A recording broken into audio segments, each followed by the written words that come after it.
It's time for the biggest story of the day. This is What Made the Cut with JJ and Alex on 97.5, the KSL Sports Zone. Doug Smith brings you your cut this hour. An incredible selection of Kia, Subaru, Chevy, Jeep, Dodge, or Ram, and now Mitsubishi in the family of Doug Smith dealerships. Nobody knows cars like Doug. Chris Boyle joins us to talk UCF football. Chris, welcome to the program, man. Thanks for being with us.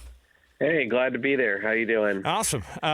We were able to talk to a couple of people from that from the UCF program, including the athletic director, Terry Mohajir, who's one of my favorite people to speak with at Big 12 Media Days. And he's always interesting because he's got that player perspective. He also has the administrative perspective. Where is this program now that it's Scott Frost 2.0 down there in UCF? What is the vibe around Orlando with this team? It's a mix between kind of like uncertainty and at the same time optimism, because I think Gus Malzahn's tenure had run its course. It had started to get a bit toxic towards the second half of last season. There's a lot of unhappiness within the fan base. Malzahn had mentioned that he had considered potentially retiring in an interview with Brandon Marcello not too long ago. It seemed like it was best for all parties that it changed that way. And it was pretty clear that a pretty large section of the fan base wanted Scott Frost to come back. I was perhaps surprisingly so to me, just because you don't see this very often in college football where you go back to a coach for a second stint, and typically speaking, the second stint isn't as successful as the first one. But Frost, it was a kind of a perfect timing situation. Frost was available. It didn't cost any money to buy him out of a contract at a sitting school. He was a assistant with the Los Angeles Rams, and he had made clear that he was interested in the job. He interviewed for it, and they came to an agreement, and here we are. And we'll see if it ends up being the same level of success, but obviously there's going to be an anticipation that they can find a way to kind of recapture the magic and hit lightning in a bottle twice. Yeah, if you look at history, it doesn't work out very often sometimes on that second time around. What gives them confidence that what happened in Nebraska was just a bad fit and that they can have that kind of success that they had the first time around with Scott Frost? I think part of it is that he demonstrated that he could find players in the state of Florida and kind of the neighboring states to the north, Georgia, and other pockets of areas that were being overlooked and turn them into really good football players. You go back to his first recruiting class, the 2016 class, they bring in right off the jump Mackenzie Milton, who ends up being a two-time top 10 in the Heisman voting quarterback. You've got Adrian Killens, who's a productive four-year player at running back for them and on special teams. They found two players that were drafted in the second round of the NFL draft in those first recruiting classes on defense, and Tristan Hill and Richie Grant. And those players were two-star recruits at the time. So they're expecting that Frost can find, and his staff can find and identify players that maybe will mitigate some of the concerns that exist in the current climate of the game, considering the finances, right? UCF is not going to be able to outspend teams in this league and across the Power Four when it comes to rev share, when it comes to NIL. But what they can do is they can find players, develop them, and then retain them. And I think that's the primary goal that Frost, his staff, and the administration have going forward. One of the things is the being in Florida part it was something that Scott Frost took a massive advantage of while he was down there. It was like, hey, when you start to get a little bit big and kind of get a name for yourself, and you start to have some success, then you can pick off some of those players that the bigger programs down in Florida have always just kind of had first glance at. Has that shifted at all? What's the recruiting profile like down there in Orlando and for UCF, and where are they primarily getting that talent from, and how much do people want to be there versus some of the other programs across the Southeast? I mean, when they're winning, there's no reason to not want to be there. I mean, the campus is very attractive. It's one of the newer programs in college football. They're at they've been at the forefront when it comes to marketing. If you remember, not that long ago, they had Twitter @ for nameplates in the spring games. They had the QR codes on the back of the jerseys. So Yeah, they've done things to be kind of at the forefront. The space game is a tradition that has always kind of captured the eyes of recruits when it comes to the uniforms and things they've done and the alternative branding. It's the winning piece. And this is consistent with the people I've talked to within the recruiting industry. If they can consistently demonstrate that they can win games at this level, they are going to have very little trouble convincing guys to stay home. Right now, it's a period of uncertainty, and the recruiting rankings for 2026 reflect that. It's kind of a wait-and-see approach. Is this going to work? And if so, then you might see a changeover by the time that the winter comes around, and they may be able to get some of the higher-end players that they've been searching for in this particular window. But that's the main thing. They've got to do it on the field. I think a lot of the other pieces in place would sell you on playing in UCF, especially if you're a player in this state and in the nearby states. They've done a lot of their big recruiting under Malzahn. They did it in Orlando and Atlanta, and I expect that that'll certainly be a part of the strategy going forward, regardless of who's the head coach here. You look around the Big 12, and almost all of the contenders have a quarterback and know who their guy is and have guys that are established. UCF has a quarterback competition going on. What can you tell us about that? Who are the names and who may have an edge right now? Yeah, that's certainly the talk of camp. They go into a scrimmage tonight, actually. This is their first team scrimmage of the fall, or maybe you start to see a little separation. There are three players that realistically have a chance at this. One of them is a holdover in Jakari Brown, who started 2 games last season. He started against both Iowa State and BYU. I think he threw a couple of interceptions in the game against BYU, a home loss last year. There's Taven Jackson, who they brought in from Indiana. He had 6 career starts. He started once last year for the Hoosiers when Curtis Rourke was unavailable, and he had led them to a win over Washington. And then there's Cam Fancher, who started 26 games between Marshall and Florida Atlantic, so a bit more of a veteran presence. He's a 5th-year senior. He's left-handed, so it's a little bit of a different look. All 3 players going to have different strengths and different styles that they would operate this offense in. And right now, it's just finding a guy that's doing it consistently and they think can operate at the highest level and maybe produce some of those big plays that the Frost offense was known for the last time around. Obviously, losing R.J. Harvey's a big deal. Goes to the Broncos, of course, in the draft, and then UCF's got to pick up the pieces now when it comes to that. I mean, he was such a weapon for them for a couple of years, and he was so difficult to handle. How are they replacing that at the running back position? I think Scott Frost will be the first person to admit that there's not really replacing R.J. Harvey. Yeah. Not when you set the school's all-time touchdown record. And, he was, I think, about 35% of the offense last year between his receiving and his rushing. And, but they do have a couple of players that have experience in this league that I think are hungry for the opportunity. Miles Montgomery is one of them. He's a Jacksonville native. He's going into his 5th college season. He's averaged over 6.4 yards a carry when he's been given the opportunities at Cincinnati and UCF.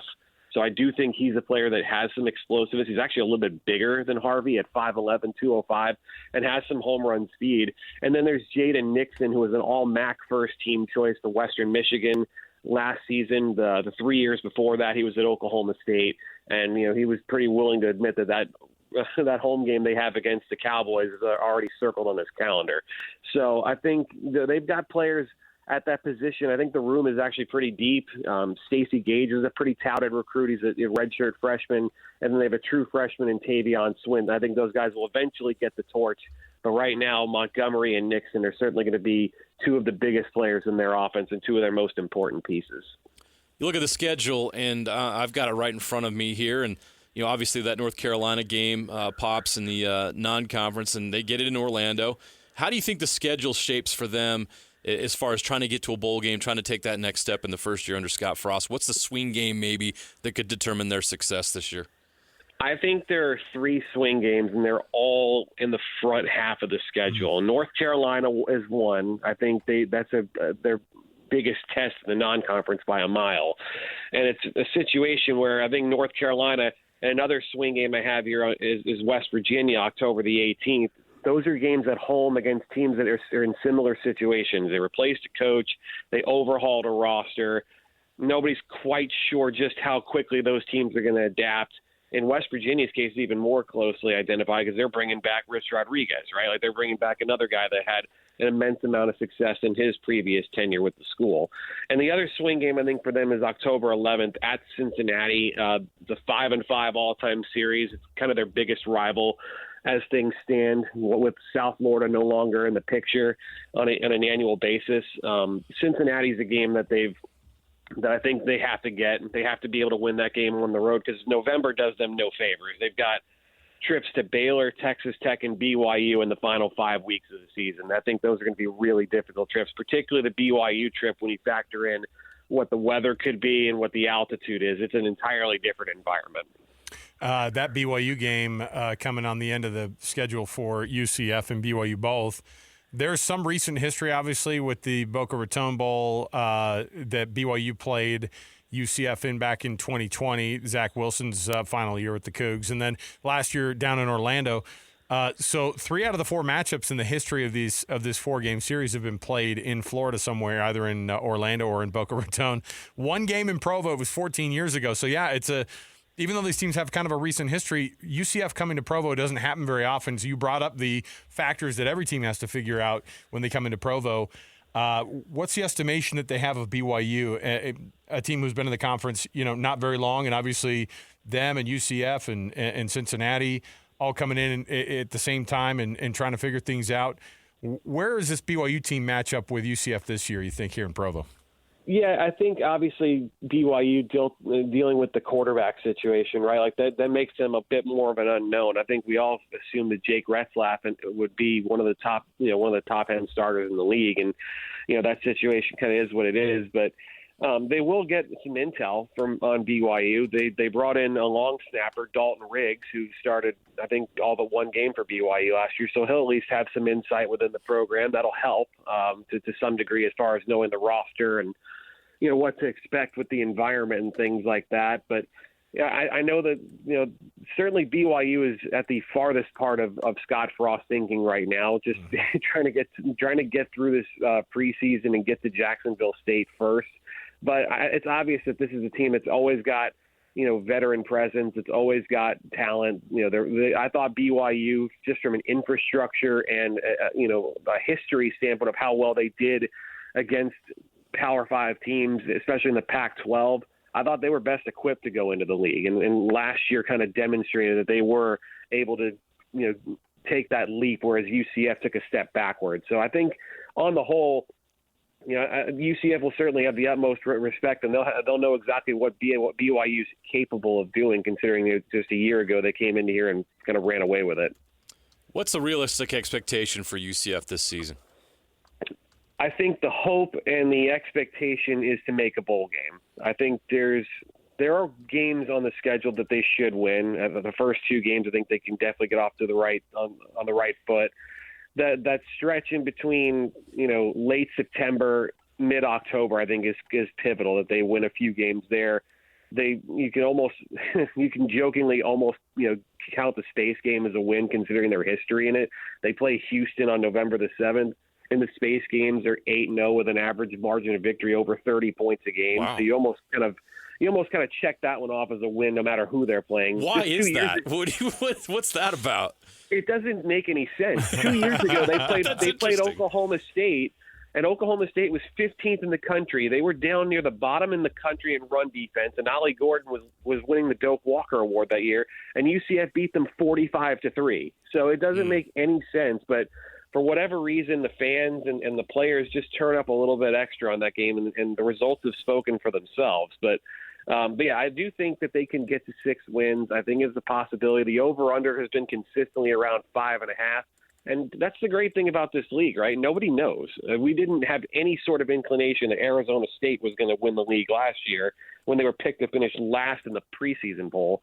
And the 2 teams were picked to finish 1-2 in Utah and Oklahoma State didn't even make a bowl game. So that's the thing. They have the talent. We just haven't seen it yet. There's a lot of unproven commodities here, but a lot of players and coaches, they're going to have a chip on their shoulder and carry into the season and want to demonstrate that what they've had all along is better than what we thought. Well, it's interesting to see, in these and the Big 12 we're still trying to figure out the scheduling situation. Utah got them in the first year down there in Orlando, and then now they're off the schedule again, and then BYU's got them here in Provo, and so looking forward to this one, and we're looking forward to figuring out if Scott Frost can bring that magic back to Orlando again, and see if round 2 can bring that program back to where it should be. Really, I mean, honestly, high hopes with Gus Malzahn. It was so disappointing. I don't know if did he announce that he wasn't going to be with the team already, like in that final game against Utah? I can't remember how it went down, but it was very awkward, to say the least. I can't remember the details of it. I can, to what I know and to the people I've talked about the situation, no, it was not certainly wasn't announced before that game against Utah. But behind the scenes, the conversations had started before the West Virginia game. Oh, so wow. It was actually about 10 days to 2 weeks worth of notice that they were going to be going in a different direction. I don't know if the players were made aware of it per se, but the actual announcement and the actual, him leaving the program happened the day after that game. Well, we appreciate the insights. Chris Boyle, he covers UCF football for Daytona Beach News-Journal. And we'll chat with you again, Chris, when that BYU game that seems like it's a million years away, but we'll suddenly be on our heels before no time. When we chat with you again, when that game fires up between BYU and UCF. Thanks for hanging out with us today. Perfect. Thanks, guys. I already have my tickets and itinerary plan. I'm looking forward to the trip to Provo. Never been. Oh, you're going to love it in November. It's going to be beautiful. It's going to be awesome. All right, there you go. Thanks, Chris. We appreciate it. Chris Boyle, everybody.